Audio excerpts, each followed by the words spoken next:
정부가 올해 자유무역협정 피해보전 직불금 지원 대상에 생강 한 품목을 최종 선정했습니다.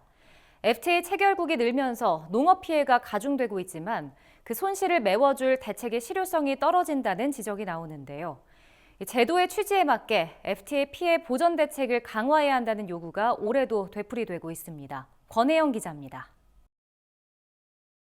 올해 FTA 피해 보전 직불금 지원 대상으로 생강 1개 품목이 최종 선정됐습니다.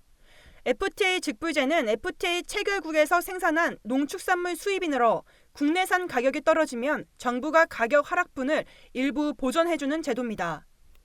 농림축산식품부는 최근 2023년도 FTA 직불금 지원 대상 품목 선정 고시한 행정예고를 통해 생강 1개 품목을 선정했다고 밝혔습니다.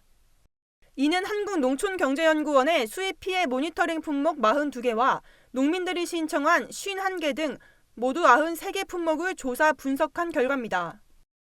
항상 모니터링하는 42개 품목이 있어요. 그 품목에 대해서는 수입량이랑 가격을 항상 모니터링을 하고 있고요. 작년 말부터 농업인들한테 수입량이 많이 늘어서 가격 하락에 피해를 입은 품목이 있으시면 이 대상 품목으로 신청을 하시라 해서 신청을 하시거든요.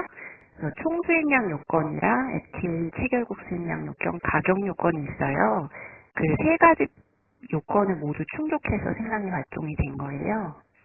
직불금 지원을 희망하는 생강농가는 8월 11일까지 생산지 관할 읍면동 사무소에 피해 보전 직불금 지급 신청서와 관련 증명 서류를 제출하면 됩니다. FTA 직불제는 2020년 폐업 지원제가 종료되면서 유일하게 남은 FTA 직접 피해 대책입니다. 하지만 최근 몇 년간 FTA 피해 보전 직불금 지원 품목을 살펴보면 그 수가 매우 적습니다. 2019년 2개, 2020년 3개, 2021년은 1개 품목에 불과하고 지난해엔 아예 선정된 품목이 없었습니다. 농경연에 따르면 FTA 체결국에서의 농축산물 수입량은 2020년 3,935만 7천 톤에서 지난해 4,101만 7천 톤으로 늘었습니다. 시장 개방 확대로 농업 분야 피해가 불어나고 있지만 피해 대책이 실질적인 도움이 안 된다는 지적이 이어지고 있습니다. 농업계는 까다로운 발동 요건을 원인으로 지목합니다.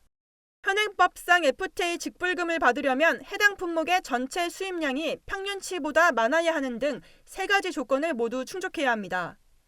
이로 인해 농산물 수입 증가와 피해 보전 사이의 괴리가 좁혀지지 않는다는 비판과 함께 지원 품목에 대한 보전 금액이 터무니없이 낮다는 지적도 이어지고 있습니다. 한 예로 2020년 당시 피해 보전 품목이었던 밤은 1헥타르당 지원금이 655원에 불과했습니다. 2025년 말이면 FTA 직불제 자체가 종료된다는 것도 문제입니다.